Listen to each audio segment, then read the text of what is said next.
medical care for the IPOB leader, but that the SSS did not allow that to happen. He attached a copy of a letter to the tweet. The letter was signed also by the lawyer. Now, the letter, which was dated the 6th of June and addressed to the Director General of the SSS, was in response to a medical report of Mr. Kanu believed to have been made by the SSS medical unit.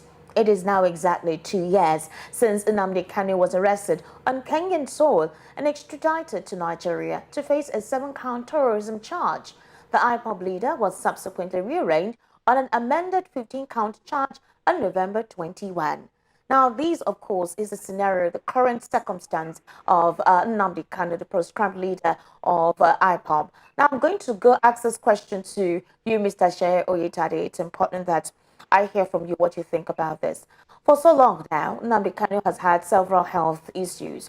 Before President Muhammadu Buhari exited office, we had Eze Ndigbo, try to seek his plea. We also had Chukwuma Soludo, the current governor of Anambra State, also trying to seek the plight of former President Muhammadu Buhari in order to show that his administration intends to exude an aura of unity, peace, and tranquility between his administration and, of course, Nnamdi Kanu, an agitation for self-actualization, that he would speak with the Attorney General of the Federation to drop the charges against Nnamdi Kanu under conditions which the elders of Igbo land said they will make sure he adheres to, but that did not happen. One of the also questions with this new administration was that President Bola Ahmed Tinubu, as he stated in his inaugural speech about national inclusion and cohesion, that one of the aspects of him extending a hand of peace would be him having to, seek and request for the release of Nnamdi Kanu as soon as possible. Why do you think that has not actually taken place? President Bola Tinubu is just 14 working days in office, 15 working days, and he's just having his 15th working day in the office. And there are quite a lot of issues that he has been dealing with, one of which is just like you said, he made in his statement on the inauguration day that he's going to do everything to seek national cohesion, engender national unity. But this is a matter of the law. The case of Kanu is actually before a competent court of jurisdiction. So he will need counsel from the Attorney General that has not been appointed to look into this matter. So I think in the process of time, a political solution can be actually engaged to get Nnamdi Kanu out of detention. But right now, there's nothing they can do because there is no Attorney General in place. There's no Minister of Justice in place. So he will need counsel from such a person to be able to know what to do politically. That's my opinion. All right. I would like to ask Barrister Eze Luche this question. Barrister Eze, on several occasions, the SSS has been asked to release Nnamdi Kanu for medical checkup. This is not the first time Aloy Ejimako has been coming to actually say that he has been pleading that his client actually needs medical care, medical attention. The last time it was about, Nnamdi Kanu was experiencing a serious cough, and that also the air within the cell or the custody where he's being kept is affecting his health. That was not attended to. This time around is also concerning his ear. And of course, based on the fact that at the SSS medical facility, there's actually a written document from the doctor prescribing that Nnamdi Kanu needs to seek proper assistance, healthcare assistance. Why has SSS not responded to the clamor, or rather the call of the medical team within the SSS to make sure that Nnamdi Kanu gets the independent medical care that is required of him while his case is still in court? Well, thank you. I think I will agree with Mr. Sheye on that issue. That Mr. President is just new on the board, new on the governance of the nation, and he may seek advice. But my greater worry is the over-politicization of the entire Nnamdi Kanu case, and the likelihood that some of the lawyers may be using this case to grandstand and to acquire unnecessary publicity over the issue, leaving their clients to suffer on the hands of the law.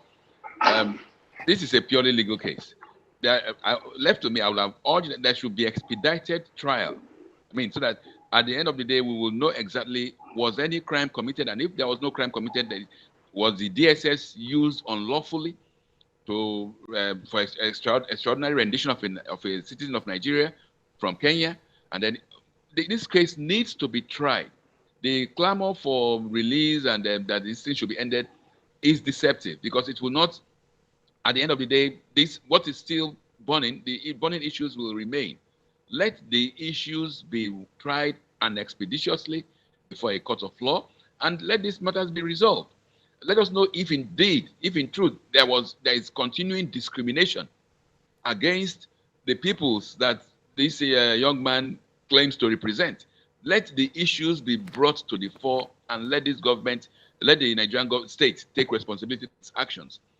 The current president has for years been a stickler to using the legal system, the laws, the courts, to advance his cause. So I believe he will actually follow the rule of law and see that there's expeditious resolution of this litigation, this criminal prosecution or persecution of Mr. Nnamdi Kanu, and not just begging for release, because some people are just trying to say, okay, I was the one that begged for his release and it's now out, so I will take the glory. Come on.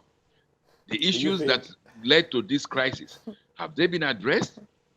Mr. Nnamdi Kanu has been there for 2 years, like you rightly said. That's enough time to even address and prosecute this matter. If you don't prosecute it, then it clearly means that there is persecution. And this persecution has led to countless deaths in the Southeast. If I tell you how many businesses have been rendered useless by the entire persecution of this young man, it's incalculable. So merely saying, okay, walk out of detention and let that be over, will not address the issues in my thinking. The matter has to be addressed to the fullest, and then if there were errors, if DSS was used, then DSS has to be restructured and made more amenable to the rule of law.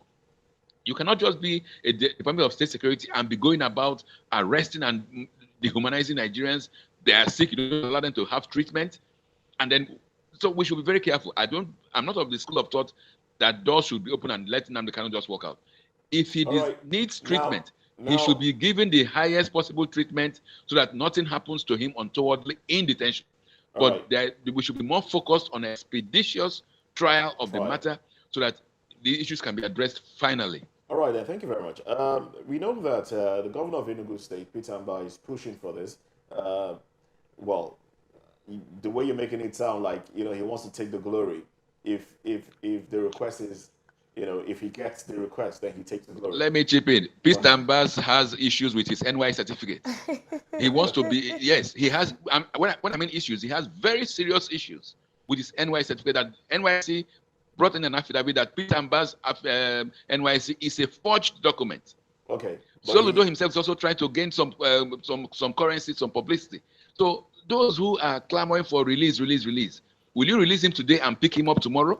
Okay, this will not be the first time Nnamdi Kanu was released. May have been forged, but that's not what we are discussing today. Okay. He still managed to become the governor. So we should look at the electoral, the process that allowed him to be the governor of the state. Now he tried to put an end to the Monday stay at home in the state, in Enugu State, but that didn't work because there was a lot more fear in the people than trust in the government that if they came out on Mondays, nothing would happen to them. So people stayed home, and then he's also, one of the things he put forward was that he has met the president and said the president should release Nnamdi Kanu because that has been seen as the bane of the unrest in the Southeast. The continued detention of Nnamdi Kanu. Now, don't you think if he is released, we might see peace in the Southeast? Thank you. I'm speaking to you from Owerri. The reality is this. The blunt reality is this. The Nnamdi Kanu faction of IPOB, Nnamdi Kanu's declared that they're not interested in any Monday sit-at-homes. They have clearly stated that severally. What they celebrated was the May 30th Biafra Day. But the so-called sit-at-homes have been hijacked by criminal elements across the Southeast. There is nothing like an organized structure that makes, and this has been complicated by complicity by law enforcement agencies. I'm saying this because I am close to even the policemen and the others who are in this state. They deliberately refuse to do their duties. They shy away from being policemen in the Southeast for God's reasons. So the sit-at-homes which you see being observed on Monday is not directly as a result of Mr. Nnamdi Kanu's detention. Criminal elements have hijacked the process, and secondly, the law enforcement agencies have refused to do their jobs as law enforcement agencies. Barrister They Ezeluche, do have you shied think it's away from their because the law responsibilities. enforcement agents have been killed on several occasions by these faceless men? Do you think that's the reason why they've not I been can assure you proactive? that more policemen and soldiers have been killed in Borno State, in Katsina State, but they are still working in those states. So that you have killed or shot 2 or 3 policemen does not mean that the police and the DSS should not go after those criminal elements who are killing them. They know their hideout. They should move against those elements and not use the detention of Nnamdi Kanu. You have had their broadcast. The IPOB has said they do not want this sit at homes. So how is it effective? What is making it continue? It happens this way. In some rural areas, criminals will just come out and seize cars and say, sit at home. And that fear permeates the society because the police and the military refuse to step in and arrest these criminal elements. They shy away from their jobs. You cannot tell me that 2 or 3 policemen were killed. All right, then, All right. we seem to be having a network problems there. Yeah. I don't know if we can take one more question for Sheye. If all right, then. Right, Unfortunately, okay. well, that's how far we can stretch it today. But Moses, if we need to, like, a little bit from what I would have loved what Sheye Oyetade needed to say about this. But, you know, he talked about the complacency of the security of the Nigerian police force in having to apprehend these individuals. But on several occasions, we've seen the brazen attack on these guys. It has become so bad that they cut off their head, put them in several junctions to show a sense of nobody understands what it is. So imagine putting yourself in the situation, in the shoes of those policemen. Would you want to act like, oh, I get power, I get authority? Well, it goes beyond that. I think the police, the military, they've always been clamoring for having proper gear, proper ammunition. When you approach an opposition and then you hear the sound of the guns that they use, that's enough to put fear in you. Yeah. And these are fathers, these are brothers, these are uncles, these are aunties, these are mothers. So the fear of trying to do your job, and you go out there and the possibility that you might be overrun, that in itself is playing a part in this. What I think should be done is things should be done to make them trust the system even more. If they know that, look, if I serve like I have been conscribed to serve, my family will be protected. Okay. My family will be provided for. The place I live, I mean, maybe one day we'll talk about, the place, the barracks. Where they reside. These places they don't look habitable. That's true. Now, but when you know that, look, your family is well taken care of. They live in a you can put your life on the line. comfortable environment. And even if you die serving the nation, you know that your death will not be in vain. That's true. That's But in situations whereby you serve and then you drop off along the way and nothing is done, it will now take religious organizations to cater for the widows. That's true. Then nobody would want to lay their life on the line. Oh well. Kayla will be joining us shortly. Choma Innocent. Kayla is, Innocent, yes. Okay. Oh, Choma Innocent will join us. Yes, for entertainment. Oh, great. So we'll take a little breather now. Choma will step into the studio and take us through the world of entertainment.